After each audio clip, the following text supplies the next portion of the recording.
What is up, ladies and gentlemen? I hope you are having a wonderful Tuesday morning, since that's the time I'm recording this video. And if you're not, at the very least I can say someone at Sony Interactive Entertainment is having a great morning, because as of today, for the quarter that ended on June 30th, Sony has revealed that the company has sold exactly 100 million units around the world since the PlayStation 4's launch over 5 years and 7 months ago. This makes the PlayStation 4 the fastest selling home console to ever reach 100 million units to sell in, eclipsing even the almighty PlayStation 2 by just 2 months.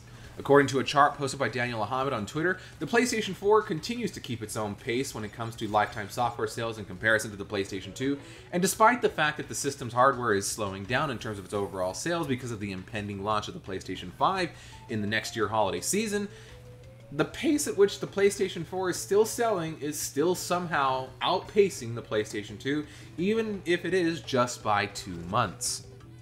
This is great news for Sony, surely, because I'm sure that the PlayStation 4 will continue to play a critical role in the company's day-to-day operations, as well as the, once again, impending launch of the PlayStation 5.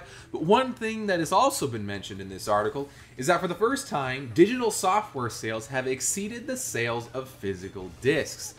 Now, I can hear a lot of people already saying that digital-only games are the future, just, the same way people are saying cloud gaming is the future.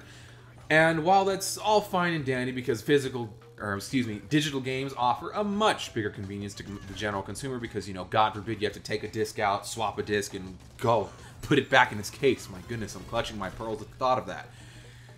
There are still so many gray areas involved with the digital rights management and digital distribution of games when it comes to the licenses, the quote-unquote rights to own it, what you get to do with it, etc., because more often than not, when it comes to these digital type games, publishers love it because not only do they not have to print something, but once you say they can revoke the rights to use it at any time, if you get banned, they don't have to refund you, and you actually have to go out and buy a second game. What I'm getting at is that digital-only games seem to only work best for the publishers once you really get down to the nitty and gritty about it. Again, yeah, it's convenient because you don't got to take a disc out and swap a disc and put it in its case. But you really are sacrificing a lot when it comes to consumer rights when you buy digital-only titles. And since it takes, at least here in the United States, a decade and a half just to get caught up with modern-day technology when it comes to our laws, I can't exactly see a solution to this problem coming anytime soon. So if you enjoy playing digital-only games, that's fine. I'm not here to knock you, but the point is that just know you are giving up a lot to not have that disc.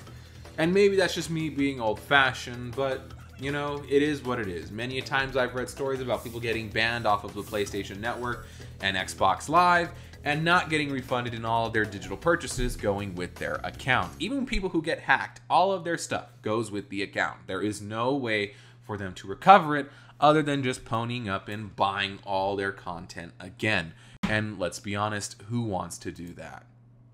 So, back on the topic, PlayStation has sold 100 million units around the world since its launch. This truly is the strikes back for Sony Interactive Entertainment, and it may end up being their second best-selling home console of all time because the PS1 only sold, I think, 101.5 million units, which is something I'm sure the PlayStation 4 can easily overtake. So, with all that being said, let me hear your thoughts down there in the comments section. What has been your favorite game of the PlayStation 4's generation? I'd certainly like to know. As you can see, I've been having quite a bit of fun with Crash Team Racing. Too bad they're adding microtransactions to it.